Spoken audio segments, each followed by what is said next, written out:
Well, it just so happens the Derby's on Saturday. I've yet to get an invitation. Good afternoon to Coach Sam Pittman. How are you, Coach? Paul, I'm doing good. How you do? You looking good, man. Thank you. Um, I must have missed that episode with the boys. So tell us about has this tradition continued? Well, I'll get to that in just 2 seconds. So that was the 24th at Georgia, and Kirby had a lot of ideas about live music and all that coming in the 25th year. And of course, I got the head coaching job at Arkansas, and then COVID and all that kind of stuff happened, and then the portal happened. So back then you had recruits on, so the party kind of has been defunct since then. This year, one of my buddies, well, two of them, Dan and Scott Hamby, they've got a horse running, Mystic Dan. They named it after their father. He's running in the Arkansas, or excuse me, in the Kentucky Derby on Saturday. So Friday night, we're going to go up to Malone's and meet Nikki up there, and we're going to have us a hell of a time and go to the Kentucky Derby. And so I'm so excited about that. But I do miss the parties because all our friends would come in on Thursday night and stay Thursday, Friday, Saturday, and a lot of fun. You know me, Paul. I like to drink a little cold beer every now and then, and it's just another excuse to drink. So maybe is this the first time you've been to the actual race, or have you been before? When I was assistant in Tennessee in 212, we went up there, but my seats were right by the outdoor porta potties. And this year, the seats are going to be a little bit better, I think. Well, you're the head coach at Arkansas now. Well, that ought to be fun. I mean I've been to the track. I've never been to the actual race. And what about attire? I mean, you just don't show up at the Derby in a sports shirt, do you?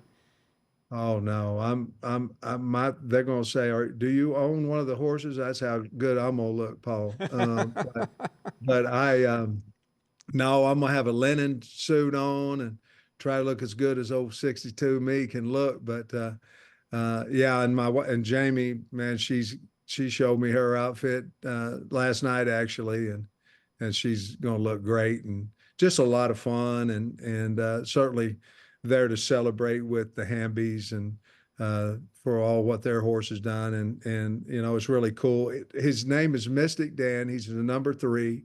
The horse is named after their father. And so that's obviously the one I'm going to be rooting for. Well, that is fantastic. I mean, I've seen all the big hats and all the great looking clothes. So, Coach, we will be trying to find you in the crowd. I don't think it'll be difficult. Now, what color is that linen suit?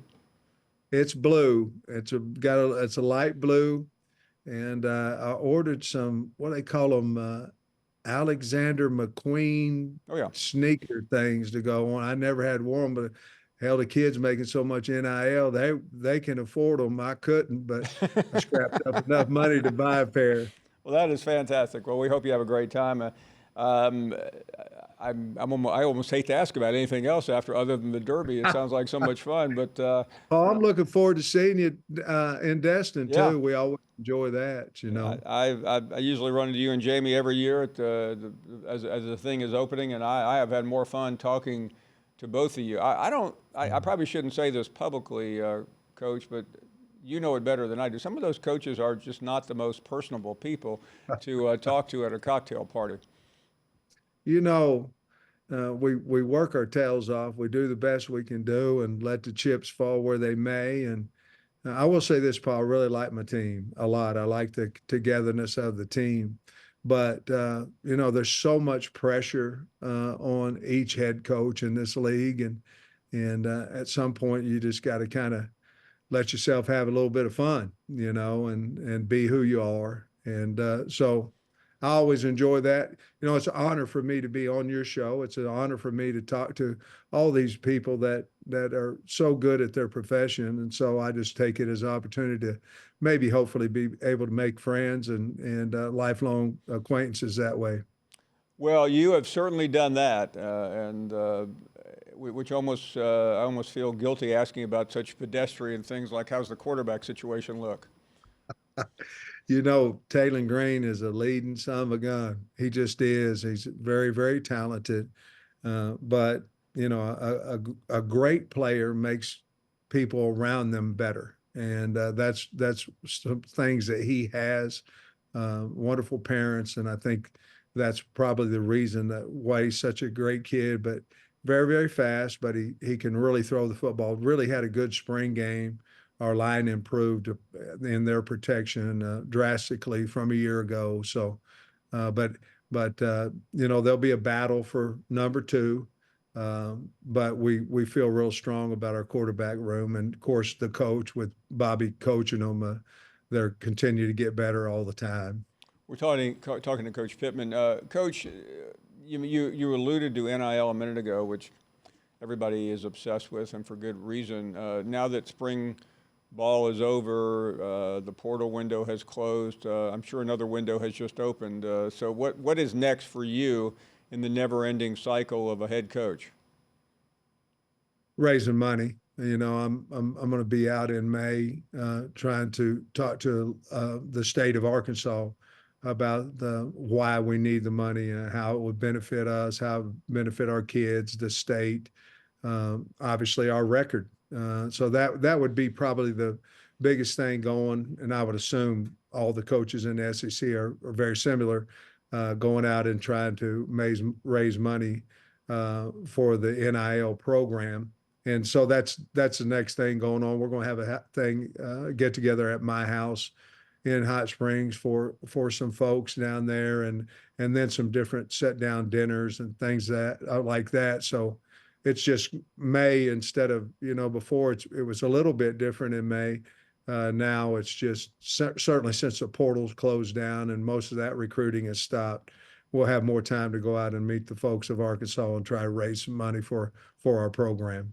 Coach, I know that that's a big part of it, but when you're talking to your fans and obviously supporters, how do you convey to them? Because there is a disconnect, as you know. How do you deal with them? You're asking for help, support, which is understandable, but it's still a foreign concept to give money so players can make money. I think it's difficult because I think we all, when we go ask for something, you want something in return, and I think that's fair, whether it be self-gratification or whatever it is, a name on a stadium, a name on a building, a name on a wall. And a lot of times this does not necessarily happen. And so that to me makes it more difficult, along with certainly if you're going to go raise millions of dollars, the outcome on the field has to certainly be good as well. So I do think that puts a little bit more pressure on coaches, even though we probably the most pressure put is on ourselves. We do it ourselves. But it's difficult. It's difficult for me to do that. Having Bobby come in here, he knew a lot of our big donors and things, that he has helped me with that. But it takes kind of a village of people. But I have had several conversations with different prominent folks of our state after practice. We practiced in the morning and spring and had lunch with several of them for several different times. And it has been difficult for me to ask. But at the same time, I know it's a necessity for our kids to continue to maintain a good football team. And so I'm certainly willing to do that. And it's a valid question. It's difficult, but I do think that, if you can see the results on the field of us getting a Taylor Green or getting a Jaquinda Jackson or whoever it may be, that the team gets better. And then once that happens, I think it'll be a little bit easier to continue to ask.